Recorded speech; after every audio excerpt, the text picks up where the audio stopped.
Salam sobat-sobat, kita berjumpa lagi di saat ini dalam program Sekedar Berbagi, episode yang ke-6. Saya mengambil tema hidup yang dijumpai oleh Yesus Kristus. Pernah saudara-saudara merasa dijumpai oleh Yesus? Ketika kita berada dalam ketakutan, kita berada dalam kekhawatiran, kita berada dalam kecemasan, tentu tema ini berdasarkan pada kisah dari Yohanes 20 ayat 19 sampai 31 yang menceritakan setelah kebangkitan Yesus, ia menjumpai para muridnya. Mengapa Yesus harus menjumpai mereka? Mengapa Yesus tidak langsung saja naik ke surga? Mengapa Yesus harus secara personal berkata kepada para muridnya kembali? Nah, oleh sebab itulah kita akan mencari makna bagaimana rasanya dijumpai oleh Tuhan. Pasca kematian Kristus, murid-murid mengalami ketakutan yang mendalam, kekhawatiran yang mendalam. Jangan-jangan mereka akan dibunuh oleh orang-orang Yahudi juga, karena sebagai pengikut Kristus, mereka mengalami kekhawatiran yang begitu mendalam. Karena sang guru yang diharapkan akan memimpin masa depan hidup mereka sudah mati dan kini bangkit, dan di kubur itu sudah tidak ada lagi sang guru. Oleh sebab itulah mereka butuh ketenangan, butuh kenyamanan, dan mereka bersembunyi di ruang yang tertutup, jauh dari perjumpaan dengan orang-orang lain, karena ada kekhawatiran yang mendalam. Kondisi ini jugalah yang menggambarkan kondisi kehidupan kita saat ini. Seringkali berbagai himpitan, berbagai ketakutan, kekhawatiran seringkali menghantui hidup kita. Itulah sebabnya mengapa Yesus menjumpai mereka dan mengapa harus menampakkan diri lagi kepada mereka. Apakah mereka tidak cukup percaya bahwa Yesus akan senantiasa menolong mereka? Nah, perjumpaan ini memberi makna bagi hidup kita, sobat-sobatku. Yesus ingin mengabarkan dan mengatakan kepada mereka bahwa cinta sejati Tuhan Yesus itu tidak bisa dimusnahkan, tidak bisa dibelenggu oleh kematian sekalipun. Itulah sabdanya, carilah dahulu kerajaan Allah. Cinta itu tidak bisa dirampas oleh kejahatan. Yang hanya bisa dibunuh adalah raganya. Tapi cinta Tuhan kepada orang lain, kepada sesama tidak bisa dibunuh, dibelenggu. Yang kedua, Yesus ingin menandaskan kepada para muridnya bahwa kehidupan baru itu melampaui ruang dan waktu. Yesus bisa berjumpa dengan mereka sekalipun pintu semua tertutup dan terkunci. Yesus bisa menjumpai mereka dimanapun mereka berada, sama seperti Kristus menjumpai kita yang ada di sini, yang ada di tempat lain. Dia bisa berjumpa karena omnipresensia. Dia sangat maha hadir dimanapun ia ingin menjumpai manusia. Yang ketiga, Kristus ingin mengatakan kepada mereka bahwa kematian itu bukan akhir hidup manusia. Itulah sebabnya Yesus menginginkan kita untuk tidak mendewa-dewakan kehidupan. Makanya ia bersabda, siapa yang menyayangi nyawanya kehilangan nyawanya, siapa yang memberi nyawanya ia akan mendapatkan nyawanya.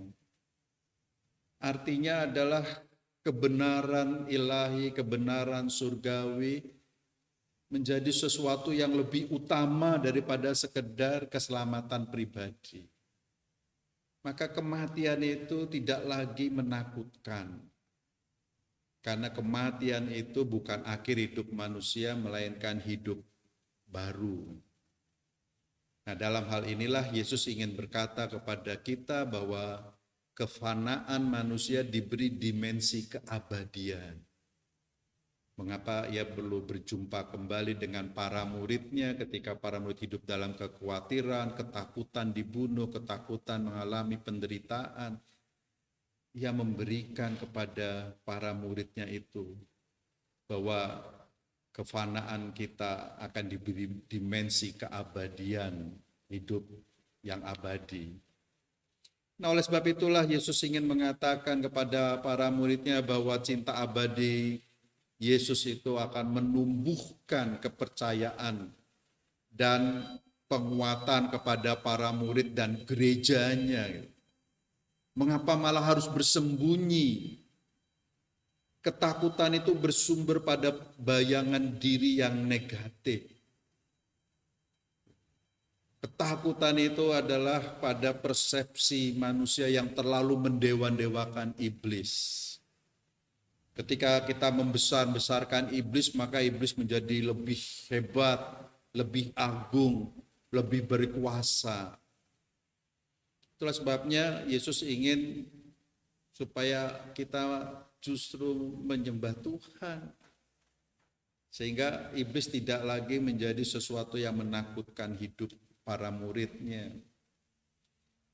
Bukan malah bersembunyi dari segala kekhawatiran, bukan malah bersembunyi dalam ketakutan, bukan malah bersembunyi di dalam ketidakberdayaan. Jadi perjumpaan Yesus kepada para muridnya justru memberdayakan para muridnya. Bahwa para muridnya harusnya apa? Berpesta iman, merayakan iman. Bahwa kebenaran telah bangkit, kejujuran telah bangkit, kesetiaan telah bangkit. Jadi kematian itu tidak lagi memiliki kuasa untuk membunuh itu semua.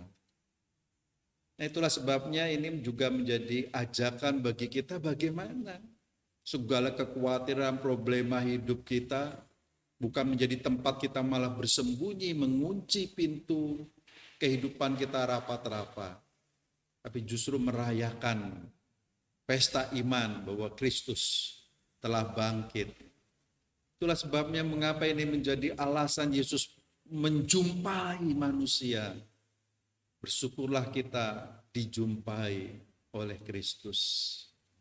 Orang percaya diminta untuk pergi dan memberitakan cinta, memberitakan kasih sayang, dan mendatangkan damai sejahtera kepada orang, bukan malah bersembunyi. Itu yang dimaksud merayakan pesta iman. Tugas kita adalah bagaimana kita tidak bersembunyi dalam kekhawatiran kita, bersembunyi dalam ketakutan kita, bersembunyi dalam ketidakberdayaan kita. Sang Paskah itu menjumpai manusia itu supaya ia berdaya. Tugas kita mencintai dan memberitakan cinta kasih yang abadi dan mendatangkan damai sejahtera bagi hidup manusia. Kuburan bukan lagi tempat manusia mencintai. Terus sebabnya para murid ketika ingin mencintai Yesus di makam tidak ada. Karena memang kuburan bukan tempat kita. Tempat kita adalah kehidupan. Maka bagi Yesus, jumpailah kehidupan itu. Jumpailah kehidupan sama kita. Di sanalah cinta harus ditaburkan, kasih sayang ditebarkan, damai sejahtera didatangkan. Karena ketika mati, tidak ada lagi waktu bagi kita mencintai, dan tidak ada lagi waktu kita dicintai.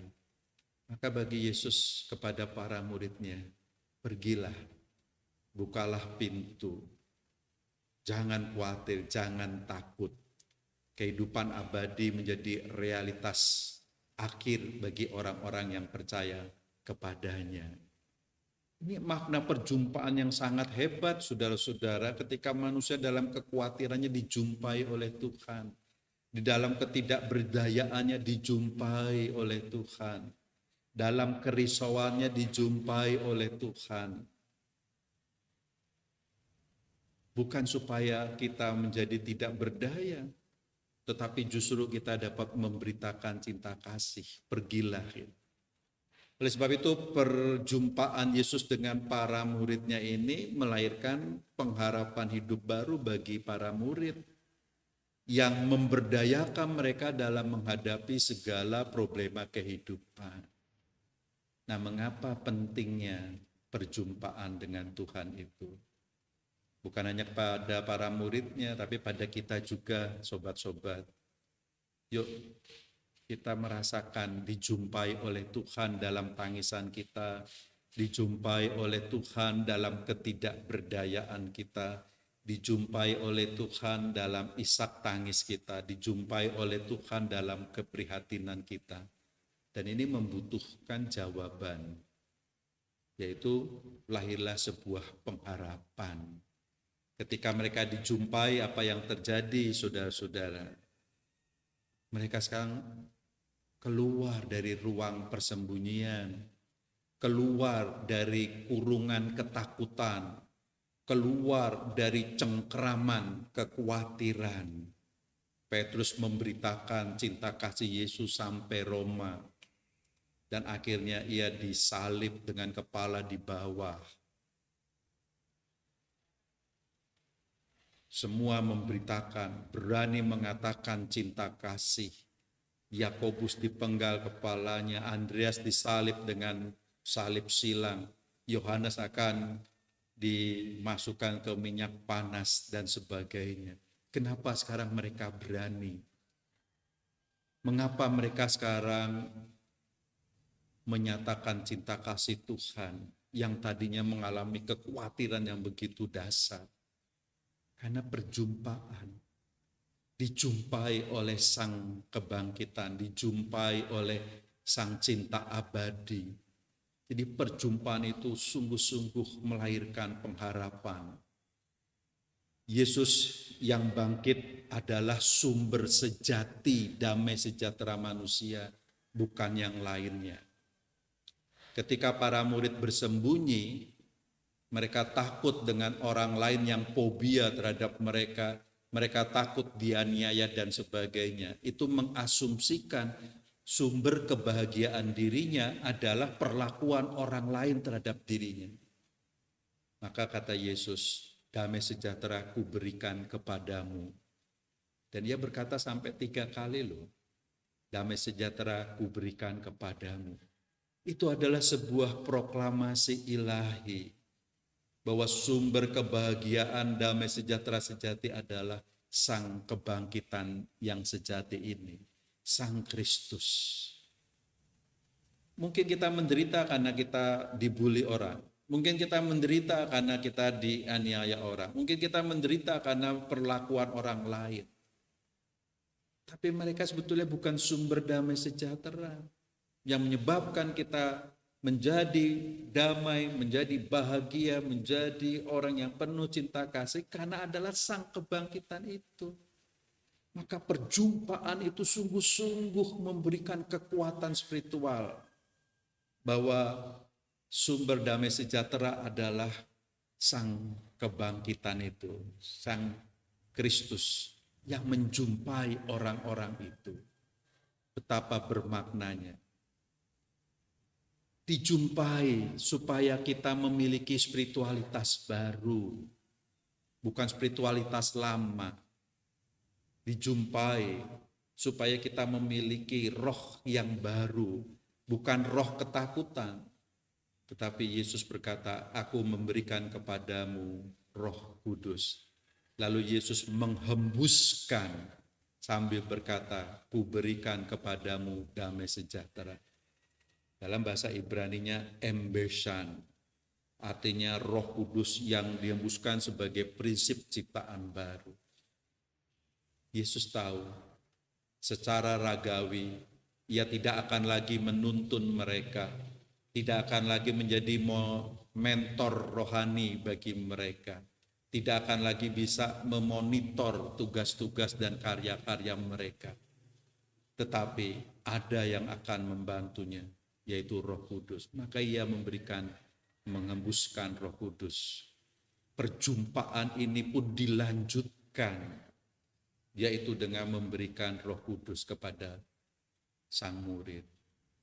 Sobat, kita mengalami tidak diberikan kekuatan baru, kekuatan Roh Kudus untuk mendatangkan damai sejahtera. Dan ini menjadi kekuatan bagi para muridnya untuk melanjutkan kehidupannya.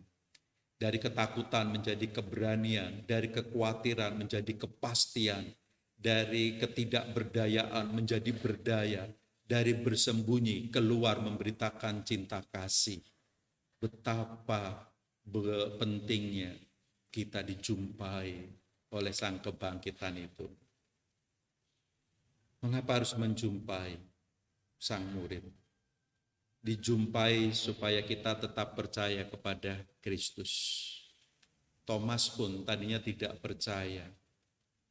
Tetapi ketika Thomas dapat membuktikan, Yesus berkata, "Berbahagialah yang percaya sekalipun tidak melihatnya."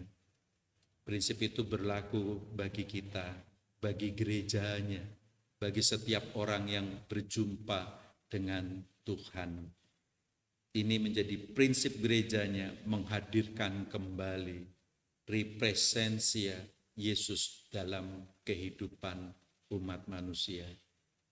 Dan sobat-sobat, kita yang dijumpai oleh Tuhan akan menjumpai sesama kita, supaya Yesus dihadirkan kembali, dirasakan bahwa ia menjumpai saudara-saudara kita yang lain. Selamat melanjutkan kehidupan. Kita telah dijumpai oleh Tuhan.